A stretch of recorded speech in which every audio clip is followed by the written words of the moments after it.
विद्यार्थ्यांनो, आज आपण इंग्रजीचा व्हिडिओ बनवतोय आणि इंग्रजीमध्ये टेक्स्च्युअल पॅसेज मध्ये बघा आपल्याला 1 मार्कासाठी प्रश्न येतो ऍड अ क्वेश्चन टॅग. एक तर तुम्हाला तो चूज करायचा असतो किंवा तुम्हाला सेंटेन्स पूर्ण लिहायचा असतो आणि हा 1 मार्क तुमचा जाऊ नये म्हणून आम्ही व्हिडिओ बनवतो. एकदम सोपं ऍड अ क्वेश्चन टॅग आहे. म्हणजे आजचा व्हिडिओ जो जो विद्यार्थी बघेल त्याचा तो 1 मार्क कन्फर्म होणारच आहे. इतकं सोपं तुम्हाला ऍड अ क्वेश्चन टॅग वाटणार आहे. ठीक आहे, तर आपण बघूया. बघा सोपं आहे. ऍड अ क्वेश्चन टॅग मध्ये तुम्हाला एकतर आधी हे सहाय्यकारी क्रियापद माहिती पाहिजे. सहाय्यकारी क्रियापद तुम्हाला जर माहिती असतील तर तुमचं ते काम एकदम इझी होणार आहे. बघा सोपं आहे.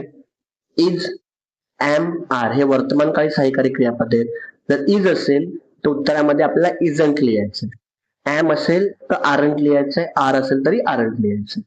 वॉज असेल तर वॉजंट, वेअर असेल तर वेअरंट, हॅज असेल तर hasn't, have, haven't, do, don't, does, doesn't आणि डिड, डिडंट. हे सोपं आहे. हे तुम्हाला डायरेक्ट बघून लिहायचं.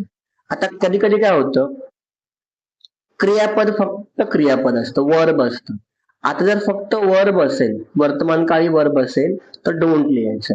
वर्बला एस किंवा ईएस प्रत्यय लागले असेल म्हणजे प्लेज, कॅरीज, ठीक आहे, किंवा वॉक्स असं प्रत्यय लागलेला असेल तर डझंट लिहायचंय. आणि जर भूतकाळी प्रत्यय असेल, तुमचं क्रियापद भूतकाळी असेल किंवा ईडी प्रत्यय लागलेला असेल तर डिडंट लिहायचंय. इतकं आपल्या डोक्यात फक्त ठेवायचंय. म्हणजे आता इथेच प्रॉब्लेम होणार आहे. तुम्हाला क्रियापद ओळखता आलं पाहिजे. क्रियापद वर्तमानकाळी असेल, नॉर्मल एकदम, play, I play cricket, play आहे, don't. He plays cricket, doesn't. आणि ही प्लेड क्रिकेट, डिडंट. ठीक आहे. त्यानंतर कॅन असेल तर कांट, कुड असेल तर कुडंट, शाल असेल तर शाल बी आणि शुड असेल तर शुडंट. इतकं डोक्यात ठेवलं की आपलं ऍड अ क्वेश्चन टॅग एकदम क्लिअर होतं. आपण थोडेसे वाक्य करून बघूया. बघा पहिलं वाक्य आहे, she simply sat there quietly. Choose correct question tag. 4 option असतील, मी ऑप्शन दिले नाहीत. आता इथे बघा, इथे कुठलंच सहाय्यकारी क्रियापद दिसत नाही, पण शी करता, सिम्पली ऍडिशनल वर्ड आणि सॅट, सिटचा भूतकाळ सॅट होतो म्हणजे सॅट आपलं काय आहे, वर्ब आहे. मग वर्ब काय आहे, भूतकाळी आहे म्हणजे डिडंट होणार आहे, इझी. ओके, मग काय येईल आपलं, शी सिम्पली सॅट देअर क्वाइटली. आता जर मला चूज करायचं असेल तर आपण ऑप्शन कुठला चूज करणार आहे, सॅट वर्ब जे आहे ते भूतकाळ आहे त्यामुळे डिडंट, डिडंट किंवा डेंट. आणि क्रिया आपलं करता काय, शी, त्यामुळे डेन, शी, क्वेश्चन मार्क. हे आपलं करेक्ट आन्सर असणार आहे. ठीक आहे. लिहायचं असेल वाक्य, तुम्ही वाक्य पूर्ण कसं लिहू शकता, शी सिम्पली सॅट देअर क्वाइटली. पूर्ण वाक्य लिहिलं, कॉमा लावायचा आणि आपला टॅग क्वेश्चन मागे लावायचा, डिडंट, शी, क्वेश्चन मार्क. इतकं इझी. तुम्हाला चूज असेल तर अजून इझी. आपल्याला क्रियापद ओळखायचंय आणि क्रियापदाचं कुठलं रूप आहे.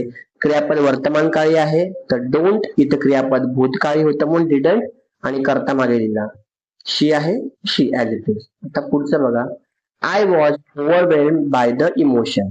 I was overwhelmed by the emotion, add a question tag.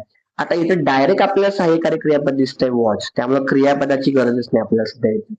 Was दिसतंय, वॉज असेल तर आपण काय लिहिणार, वॉजंट लिहिणार आहे. बरोबर, म्हणजे आता टॅग क्वेश्चन करायला सांगितलंय. पूर्ण वाक्य लिहून घेऊया, I was overwhelmed by the emotion. वाक्य ऍज इट इज लिहून घेतलं, कामा लावा. तुझं सहाय्यकारी क्रियापद म्हणजे सपोर्टिंग वर्ब कुठलं आहे, वॉज आहे. मग वॉज लिहा, वॉजला नॉट लावायचं त्यामुळे वॉजचं काय होणार आहे, वॉजंट. आणि I as it is wasn't आहे, मागे क्वेश्चन मार्क. एकदम इझी. ठीक आहे. So I was overwhelmed by the emotion, तर टॅग क्वेश्चन काय होणार आहे, I was overwhelmed by the emotion, wasn't आहे. ठीक आहे. क्वेश्चन 3 बघूया. तर एकदम इझी आहे, काही अवघड नाही. तुम्हाला सहाय्यकारी क्रियापद ओळखता आलं पाहिजे. The next step should support and hold us without a track. त्याच्यामध्ये सहाय्यकारी क्रियापद कुठलं आहे, द नेक्स्ट स्टेप. हा तर करता होतो बहुतेक. ठीक आहे. मग शुड हे आपलं सहाय्यकारी क्रियापद आहे. वरती तुम्हाला यादी दिलेली आहे, ही यादी तुम्हाला माहिती असली पाहिजे की हे सहाय्यकारी क्रियापद आहे. मग शुड सहाय्यकारी क्रियापद आहे आणि टॅग क्वेश्चन आपल्याला चूज करायचा आहे. बघा, मग शुड आहे, स्टुडंटचं काय होणार, शुडचं काय होणार आहे, त्याला नॉट लागेल त्यामुळे स्टुडंट. आणि द नेक्स्ट आहे, पुरुष आहे का स्त्री आहे की एखादी घटना आहे, तर घटना आहे त्यामुळे स्टुडंट इट. आणि क्वेश्चन इझी. ठीक आहे, हा तुम्हाला चूज करायचा आहे किंवा तुम्हाला पूर्ण वाक्य लिहून कॉमा लावून स्टुडंट इट मागे लावायचं आहे. इतकं इझी आहे. चौथं येऊया. ही wasn't sure he could pursued the crowd. Add a question tag पूर्ण लिहायचं आणि मी पूर्ण वाक्य लिहून घेतो. ही wasn't sure he could pursued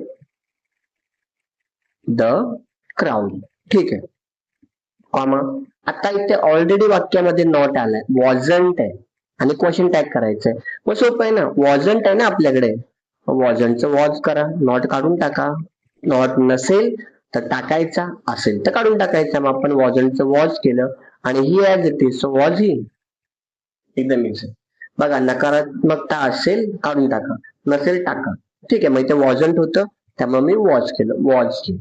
आणि शेवटचं 5 वाक्य घेतलं की तुम्हाला कळेल. नाही कळलं तुम्ही मला अजून विचारा, आपण अजून वाक्य घेऊ. ठीक आहे, एका मार्कासाठी आहे. 6 ते 7 मिनिटाचा व्हिडिओ आपला बनतोय आणि तुम्हाला त्या 7 ते 7 मिनिटामध्ये टॅग क्वेश्चन चांगल्या प्रकारे कळलंच पाहिजे. ओके, पाचवं बघूया. This does not mean that the book is filled with heavy grammar. Add a question tag. तर बघा, दिस तर करता झालं, त्यामुळे डज नॉट आपलं सहाय्यकारी क्रियापद आहे. आपण वाक्य आधी लिहिणार आहे. दिस does not mean that the book is filled with heavy grammar, comma. आता इथे डज नॉट आणि इज दोन सहाय्यकारी क्रियापद आले, पण आपण पहिला घ्यायचा आहे कारण वाक्याची सुरुवात दिसने होते, तो करता आहे, त्यामुळे हा आपल्याला घ्यायचा आहे. तर डज नॉट आहे, डज नॉट आहे, इझी. डज नॉट म्हणजे डझंट, नॉट काढून टाका, so does this. Question mark झालं. बघा, इतकं इझी आहे. म्हणजे तुमचा हा 1 मार्क, हा एक व्हिडिओ पण तुम्ही बघितला तर तुमचा 1 मार्क चांगल्या प्रकारे तुम्हाला मिळू शकतो. पुन्हा एकदा यादी बघा आणि तुम्हाला जर हवी असेल तर मी तुम्हाला कमेंट मध्ये ही यादी पूर्ण देऊन टाकेन. इज असेल तर इजंट, एम असेल तर आरंट, आर असेल तर आरंट, वॉजचं वॉजंट, वेअरचं वेअरंट, हॅजचं हॅजंट, हॅवचं haven't, do, don't, does, doesn't, did, didn't. वर्तमानकाळी क्रियापद असेल म्हणजे फक्त क्रियापद असेल, प्ले किंवा कम किंवा गो तर डोंट. त्याला एस प्रत्यय लागला असेल म्हणजे गोज, प्लेज, वॉग्स, डझंट. एस किंवा एस प्रत्यय. आणि जर भूतकाळ असेल किंवा ईडी प्रत्यय असेल, प्लेड, प्लेला ईडी लागला, डिडंट. किंवा सॅट, आपण आता बघितलं, सॅट असेल तर डिडंट. कॅनचं कांड, कुडचं कुडंट, शालचं शाल बी. नॉर्मली हे वाक्य विचारत नाही पण आपल्याला माहिती असलं पाहिजे.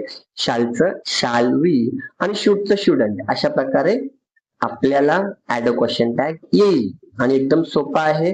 तुम्ही या व्हिडिओची फक्त एकदा हा व्हिडिओ बघून घ्या, तुम्हाला ऍड अ क्वेश्चन टॅग पुन्हा शिकण्याची गरज लागणार नाही. भेटूया आपण पुढच्या व्हिडिओमध्ये. त्यामध्ये आपण असंच एक ग्रामरचा टॉपिक कव्हर करूया. तुमचा पेपर 27 तारखेला आहे इंग्लिशचा, त्यामुळे तोपर्यंत जर रोज मी 2 पण व्हिडिओ टाकले तरी पण तुमचं सगळं मी ग्रामर जे आहे ते कव्हर करून देईन. तुम्हाला आणखीन त्या इंग्लिशमध्ये हवं असेल तुम्ही मला कमेंट करू शकता. भेटूया पुढच्या व्हिडिओमध्ये.